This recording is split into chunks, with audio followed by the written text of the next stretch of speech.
What's going on, SJC gang? I wanted to go over the Bollinger Band strategy today and how you can use it to get pretty guaranteed quick gains on SPY. The reason I am using SPY as an example today is because it has 0 dates till expiration options, which are really good for this strategy. A lot of times you can get $1 to $2 moves pretty easily. In this case here, I believe we got around a $3 move, so it was pretty good. I think I ended up getting about 120 or 130% on this here. I think it could have been even higher, but I had to exit, or I did exit a little bit sooner than the bottom. But anyway, we're going to be using about 5 indicators for this strategy. Those indicators are the MACD, the Bollinger Bands, of course, the 9 EMA, the 50 EMA, and volume. Now, the 9 EMA and 50 EMA are off of my preference. Those you can change up as much as you'd like, but I prefer the 9 and 50 EMA. Those have been what work the best for me on the 3-minute time frame. And then, of course, the time frame we're using here is the 3-minute, but I personally like to use multi-time frame analysis, so I usually use the 3-minute, the 5-minute, and the 15-minute, which might be a little bit overkill, but that's just what I personally prefer. Now, getting into the indicators themselves, the Bollinger Bands are a pretty powerful indicator. It was developed by Mr. Bollinger himself in the 1980s, and essentially what the Bollinger Bands are is it's a moving average that runs down the middle. So this orange line here is the moving average. And then the yellow lines in my case are a standard deviation of 2. So if we bring that down to 1, you'll notice that these lines get way smaller. And if we bring it up to 3, you'll notice that they're almost too big. And you can actually use the Bollinger Bands with a standard deviation of 3, but that's a time for a different story. That's a different strategy. Here today, we're going to be using a standard deviation of 2. And essentially what that means, without getting too into it, in statistics, it goes that 95% of price action or distribution can fall within a standard deviation of 2. So that means that 95% of price action is going to happen within these Bollinger Bands. Now, of course, you can see that sometimes that isn't the case, like right here. Right here, it peeked through a little bit. Right here, but that's why it's 95%. The other 5% are those little moments where it might peak outside.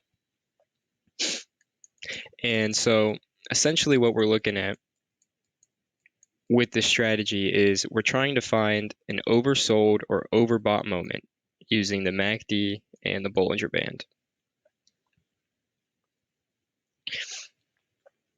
And in this scenario here, I think I entered around 441.40, and that's because the MACD was very overextended on the green side, letting me know that at some point very soon this was going to start to flip, and you have the backing of the Bollinger Band.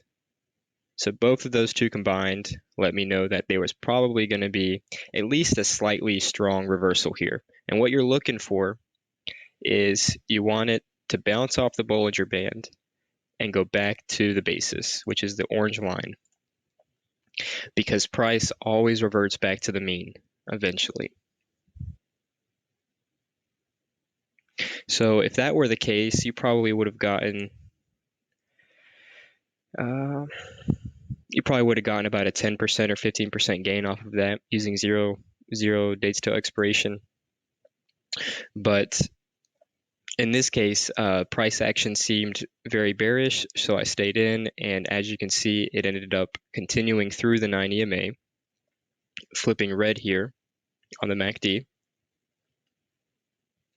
and it actually went all the way down to the bottom Bollinger Band.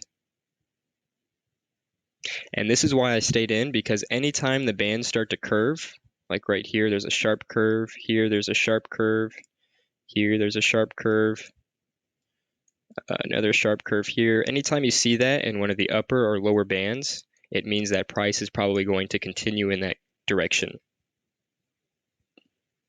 So right here, you see consolidation, a breakout, and let's say you're an investor or a trader and you're right here. You have no clue whether it's going to continue or not. It might reject off this EMA, but I would probably enter here just because of that strong curve. That strong curve, the price is pushing that Bollinger Band, and of course it ended up continuing.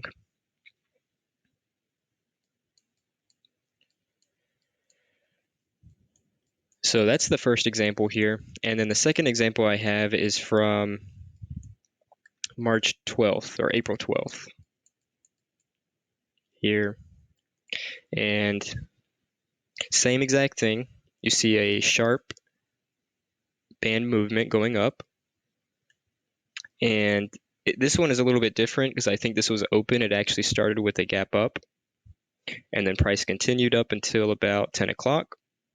And then I saw this big red candle at the top of this overextended Bollinger Band, and that was a really good sign to enter. So I entered at the bottom of that candle, or maybe I entered on the next one here. And then price reverted back to the Bollinger Band mean, the orange line. But I stayed in because price action on the 1 minute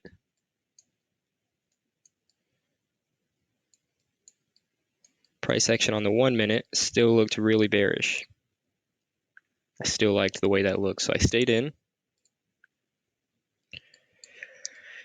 And it ended up continuing down below the 9 EMA cross, below the basis line, and actually dipped very briefly below the 50 EMA on the 3 minute. But the reason why we took an exit here is because here you can see two small little green candles, but here I started to see 3, 4. Price just wasn't continuing down the same way it was before. So I think I took an exit on probably the start of this green candle here. And another reason I took an exit was because it hit this anchored VWAP that we had for the all-time high. I have an anchored VWAP at around 480 for SPY, and it's touching that anchored VWAP, so I decided to exit, and I believe this was around 80 or no, I believe it was around 120% on SPY as well. So, and then of course here at the MACD you can see overextended, flips to light green, got a red candle, got all this confirmation. And that is how you use the Bollinger Band strategy. It's very simple. You're basically playing a reversion to mean. And while you're using the strategy, especially when you first start using it, it's going to feel like you're wrong because you're basically going against the trend short-term wise. And I'm going to get into that in another video as well. But you're basically entering before there's, I guess, a reason to. You know, the trend's going up, you get this little red candle, and you're entering. It's going to feel like this might be the bad decision, but it's not. The price is going to be oversold or overbought, and the chances of it continuing in that direction for much longer is very short compared to the chances of it reversing. And so that's why this strategy works pretty well.